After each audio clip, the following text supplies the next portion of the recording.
আমার না অনেক ভয় হয়। কিসের ভয়? তোমাকে হারানোর ভয়। তুমি আমাকে এত বেশি ভালোবাসার কারো যদি নজর লেগে যায়, তুমি যে প্রতিদিন সকাল 9টায় বের 5টায় বাড়ি ফেরো অফিস করে, ক্লান্ত শরীর নিয়ে আমাকে প্রতিদিন ঘুরতে বেরো, আমার কি একটু বিরক্ত লাগে না? বিরক্ত কেন লাগবে? অন্য কারো বউকে নিয়ে ঘুরতে বেরোলি, তোমার রাজকুমারীকে নিয়ে ঘুরতে হয়। তোমাকে নিয়ে ঘুরতে বেরোলে বরং আমার ক্লান্তি কেটে যায়। সময় আমাকে হাসি খুশি রাখার চেষ্টা, রোজ অফিস থেকে আসার জন্য ফুল চকলেট কিছু না কিছু আনবে, দুজন একসাথে বসে গল্প, ও আমাকে বই পড়ে শোনায়, কবিতা পড়ে শোনায়। হ্যালো, কি বলো? কখন? হ্যাঁ, আমি আসতেছি। চলো আমিও যাই। তোমার এমনিতে শরীর ভরা, তার উপর জার্নি করে যাওয়ার কি দরকার? মা অসুস্থ, তুমি বাসায় থাকবে, এটা হয়? চলো। আম্মা, কি অবস্থা এখন, কেমন আছেন? আম্মা কি খাবেন বলেন, ফল কেটে নিয়ে আস। চাচি এবার কিন্তু তোমাকে যেতে দেবো না, তোমাদের রুমে তোমাদেরই আটকে রাখবো। আচ্ছা ঠিক আছে। আরে সাথে আসছো? জি ভাই, আসসালামু আলাইকুম। কেমন আছো তোমরা? আলহামদুলিল্লাহ, আপনি কেমন আছেন? কি হয়েছে মা? তুই কখন থেকে শুধু কান্না করতেছো? তোর চিন্তা আমার সারা রাত ঘুম হয় না। তোর ঘরে কোনো সন্তানাদি না, তবে আমি কতদিন বার করবি? বুঝতে পারছি, এই হচ্ছে তাহলে তোমার অসুখ। বাচ্চা কাচ্চা হওয়া কিন্তু আমার হাতে না, এটা উপর হলো যখন দিবে তখন এমনিতেই হবে। আর তাছাড়া আমি ভালো একটা ডক্টর দেখাইছি, ট্রিটমেন্ট তো চলতেছে। বাচ্চা কাচ্চা যদি হওয়া তাহলে এতদিন হয়ে যেত। এই দেখে রেখেছি একবার বিয়ে করবো না। আমার ছেলে নিঃসন্তান থাকা আমি মেনে নিতে পারবো না। আমার তো বড় সময় একটু ন্যূনতম হুঁশটা রাখো, অন্য একটা মেয়ের বিয়ে করতে পারবো। আমি এই বাড়িতে আসলে এই ধরনের কথা আমার শুনতে হবে, এটা আমার আসতে ইচ্ছা করে। তোকে বলে রাখছি, তুই যদি আমার কথা না রাখছিস পানিও নেবো না। সবাই আমাকে নানাভাবে বোঝাতে শুরু করে আমি শক্ত অবস্থানের কারণ ওরা কেউ সফল হয়নি।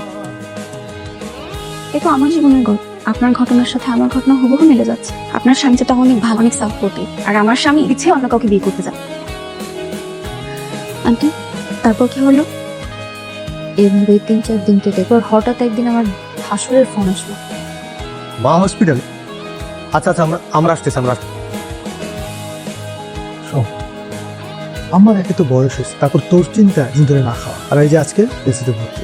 সাথে বোন আমার, আমি জানি একটা মেয়ের জন্য এই ডিসিশন নেওয়া অনেক কঠিন, তারপরে একটু বোঝার চেষ্টা করো। অনেক চিল্লাচিল্লি করে কি অবস্থা হয়েছে, তার মধ্যে খাওয়া দাওয়া বন্ধ করে দিচ্ছে। আচ্ছা তুমি কি চাও মারা যাক? হ্যাঁ, বলে আমি আমার স্বামীকে অন্য কারোর হাতে তুলে দিতে পারবো না। তুই কি আমাকে মেরে ফেলতে চাস? তাই বলে তার মনের বিরুদ্ধে গিয়ে কিছু করতে হবে। আমি অন্তত একটু বোঝার চেষ্টা। বুঝার চেষ্টা করো, তোমার অনেক কষ্ট হচ্ছে। তুমি তো তামিমকেও বুঝা। আমি বুঝি কি করব? অন্তত এইটুকু বুঝি, তোর কারণে মা মরতে বসছে।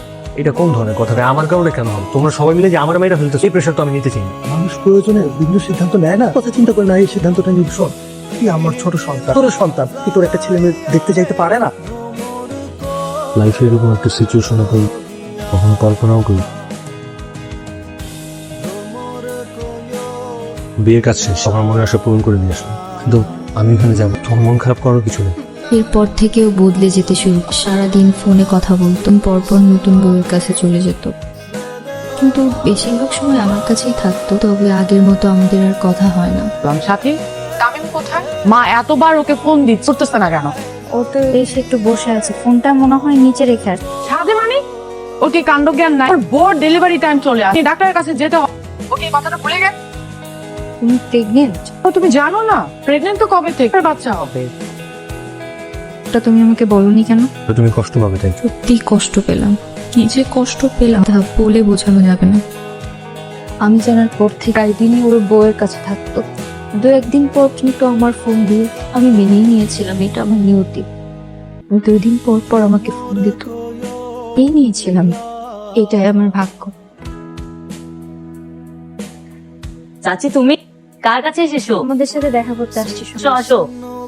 তোমার চাচ্চু কোথায়? চাচু তো ঘরে। আচ্ছা বস, আমি ডেকে নিয়ে আসি। আমি আমার চিরচেনা রুমে ঢুকতে পারছিলাম না। যে দেয়ালে আমার সাথে ওর ছবি ছিল, সেই দেয়ালে আজ ওর কারোর সাথে ছবি। মা, আসসালামু আলাইকুম। মা কেমন আছেন? ও ড্রয়িং রুমে আসলো, ঘর থেকে একটু দূরে বসলো। তুমি হঠাৎ এই বাসায়? তোমাকে দেখতে এলাম। আমাকে? নামকে দেখতে আসছি।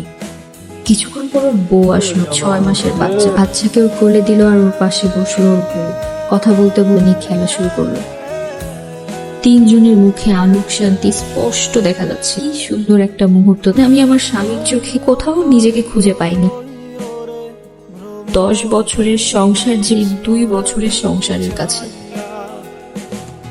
নিজেকে তখন বাবা মার পঙ্গু সন্তান মনে হতো, কিন্তু আমি তার কাছে কিছুই ছিলাম। তাই আসার সময় তাকে বলে আসলাম, দুদিনের মধ্যে একটু বাসা আসতে পারবে? এখন চলে যাচ্ছ? সাবধানে যাও। তোমার জীবনে তো আমার কোনো মূল্যায়নই নেই, আমার দিকে তুমি কোনো খেয়াল নেই।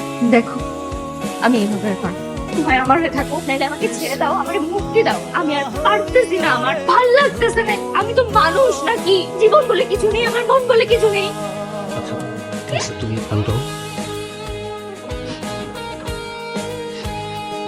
আমি কি করবো বলো, বাচ্চাটা তো অনেক ছোট, ওর কাছে আমাকে থাকতে হবে। আর আমারও ক্যান্ডিন দেখা ছাড়া ভালো লাগে, সেটা যদি তোমার ভিতরে এরকম ভালো হতো। কিছুদিন পর আমাদের ডিভোর্স। আমার এখন আরো পথে অপেক্ষা করে বসে থাকতে হয় না, কার অপেক্ষায় থাকলে খারাপ লাগে না, কোনো কিছুতেই খারাপ লাগে না। ভালো থাকুক আমার ভালোবাসার মানুষ। চলে এসেছে, আপনি তো এখানে নামবেন না?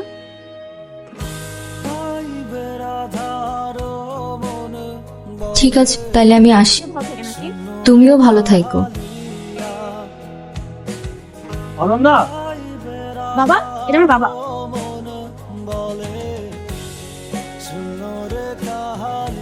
বাবা, আন্টির সাথে পুরো পথ গল্প করতে করতে এসেছি।